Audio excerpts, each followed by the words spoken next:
A key point is, look, all of us who've been in the financial system know that every single bank and asset management firm is working on this. I mean, Goldman's had a team since 2015. So what they wanted was...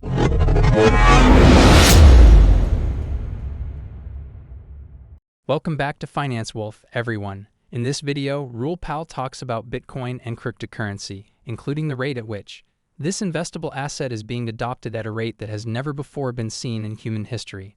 By the end of 2025, there will be 1.1 billion active cryptocurrency wallets. The rate of growth is simply incredible and hard to comprehend. This is expected to be the fastest wealth accumulation that we have ever seen. The founder of True Vision and seasoned macroeconomic specialist, Raoul Pal, provides insight. In his most recent update to investors, Raoul carefully examined each figure and study, devoting a full 2 hours to presenting his conclusions. His analysis result consistently leads to the same conclusion. This week has seen a significant development as the SEC completely turned around and approved an Ethereum ETF. There are a lot of topics that Raoul Pal discusses, so please watch the video to the end and like and share it. Liquidity is the driving force behind everything, and it's clear that cryptocurrency is poised to be the top-performing asset.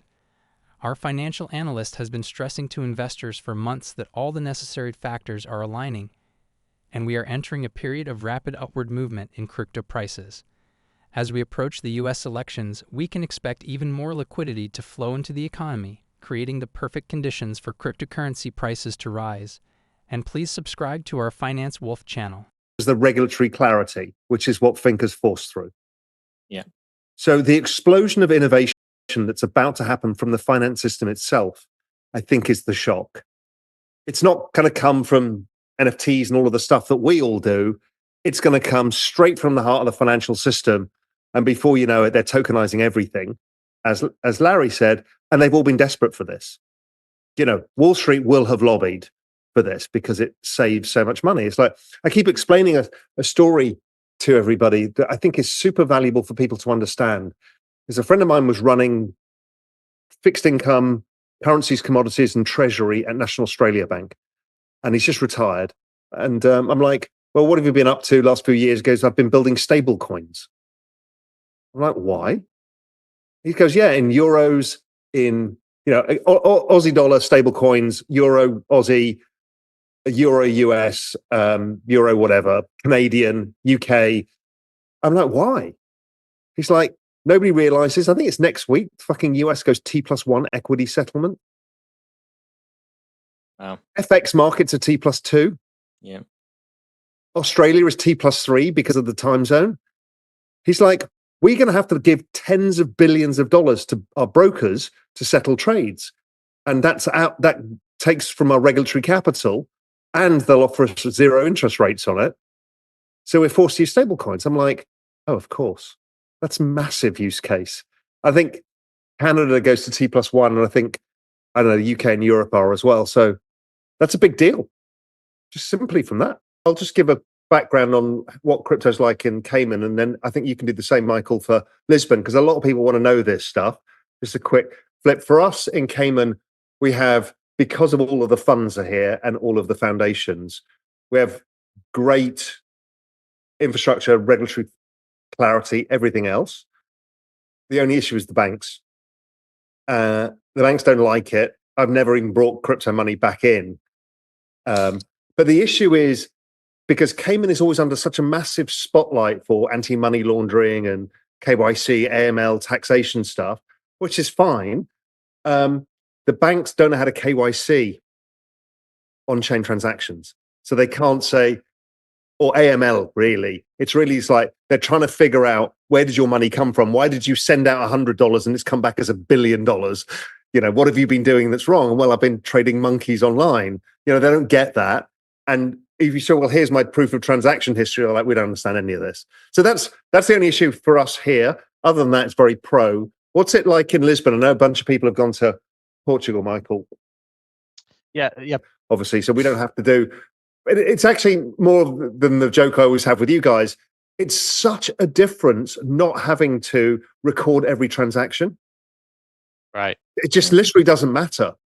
It makes such a huge difference to your mental state of not having to think through every transaction. How do I do it? How do I save for the thing? It's not the not paying taxes issue. It's actually just that. The headache is Take the opportunity, but the governments have been too weak.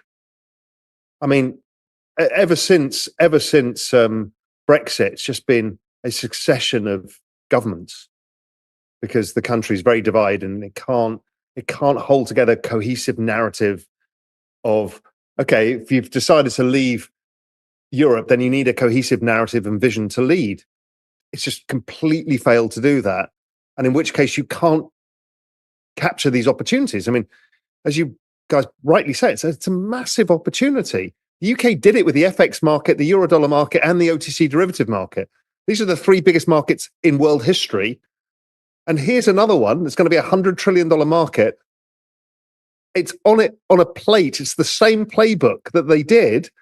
If the US is going to fuck this up, we'll take it and we'll be the global center. And they're fumbling the ball because they're arguing about politics. All fully invested in the space. So the only capital is rotating from Bitcoin or Sol into ETH. We've seen a bit of that. I think that will continue. I was, by pure luck, I've been following the ETH Bitcoin cross for a while, and I posted, we got these new kind of trade idea templates on the Real Vision platform. They're just in beta test right now. And I tested one out on Saturday and put my whole thesis about the ETH Bitcoin cross, and it's exploded higher. So, I mean, that was pure luck. But I think that there's no new capital coming into the space right now. Now, if we think of it in terms of broader macro picture, the business cycle is only just picking up. Earnings are just picking up for companies. So we're not flush with cash in the real economy. Yes, some stocks have gone up and crypto's gone up, but not all crypto either, as we know. There's been quite a decent amount of divergence as there is over the crypto spring. So it is going to have to come from the ETF. And then it'll be all-time highs is going to be the driver. In fact, all you need actually is Bitcoin to hit all-time highs, then Sol will go, ETH will go. I think that brings NFTs alive. It brings alt season. It recycles capital. It brings those 80 million dead Coinbase accounts back into activity. That whole great cycle that happens in crypto summer and crypto autumn is yet to play out. I mean, don't forget, we're still basically in the middle of the pandemic when we go back to the last cycle. We're not quite, we hadn't really started anything yet. Bitcoin was just breaking 10,000 after having consolidated. So I think the most overused phrase in crypto is we're so early, but we're early in the cycle. So yeah, we just need fresh capital. Liquidity, there was a liquidity withdrawal I think we talked about it last week because of the tax stuff. We'll see liquidity starting to come back in. Yellen should normally inject about 250 billion of liquidity. Now she's had the tax receipts in. Before you know it, now there's less QT, liquidity comes in, it all starts happening. So patience, I think, is the answer. Yeah, that's fair. I agree with that. I think so. I think it'll all play out, and I think ETH will outperform Bitcoin. Solana outperforms ETH.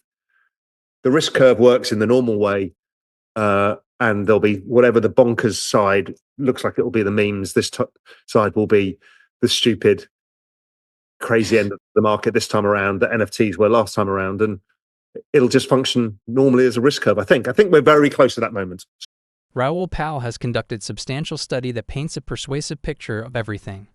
Code along with its outcome, according to experts, there will be 1.1 billion active cryptocurrency wallets by the end of 2025 due to the cryptocurrency's rapid adoption and potential to generate large wealth. This suggests that the financial system is about to undergo a significant transformation. The world depicted with magnificent. The complex relationship between liquidity and its effects on many characteristics is known as precision. Furthermore, a strong argument is made for cryptocurrencies as extremely promising investments, especially in light of the impending U.S. elections. With the recent approval of Bitcoin and Ethereum ETS and the infusion of liquidity, the stage is set for a parabolic surge in cryptocurrency values. Based on Raoul's evaluation, Bitcoin might be worth $1 million per coin by 2030, while Ethereum might be worth $20,000 per coin by late 2025. These predictions are supported by U.S. party support and favorable liquidity circumstances, suggesting that cryptocurrencies have a bright future.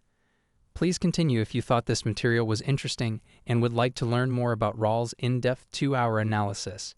As said by Michael Saylor, the SEC's approval of a spot Ethereum ETF benefits Bitcoin by drawing in more institutional investment. The MicroStrategy chairman Michael Saylor shared his thoughts on digital currency, specifically Bitcoin, and believes that the United States Securities and Exchange Commission, SEC, approving the spot Ethereum ETF will benefit the cryptocurrency market. Saylor thinks that this approval will draw more institutional investors and give them access to a wider range of options. Maxi's acceptance of the spot Ethereum ETF will provide them further options to choose from, depending on their interests. The Saylor claims that the approval will validate the cryptocurrency asset class with exchange-traded funds, ETFs, supporting Bitcoin and Ethereum in particular. Saylor's recent shift in position, departing from his previous position on digital currencies other than Bitcoin, is quite remarkable. In response to his failed prediction regarding the approval of a spot at the ETF, he faced criticism from numerous individuals on X. This move signifies the recognition of cryptocurrency as a legitimate asset class, with Bitcoin taking the lead. Similar to a financial analyst, the recent classification of Ethereum as a security has created quite a stir in the online community. It has been noted that the approval of an Ethereum ETF is anticipated to significantly improve Bitcoin's standing in the cryptocurrency market. This development is viewed by some as a sobering reminder for those who had doubts about Bitcoin's potential. He also suggested that traditional investors might start to see cryptocurrencies as a legitimate asset class. Bitcoin's influence is undoubtedly strengthened by the backing of the entire cryptocurrency industry. Additionally, Ethereum's large user base adds an extra layer of security to Bitcoin. In the event that this video has taught you anything, kindly hit the like button, and please subscribe to our channel, Finance Wolf, so that we can meet for the next video.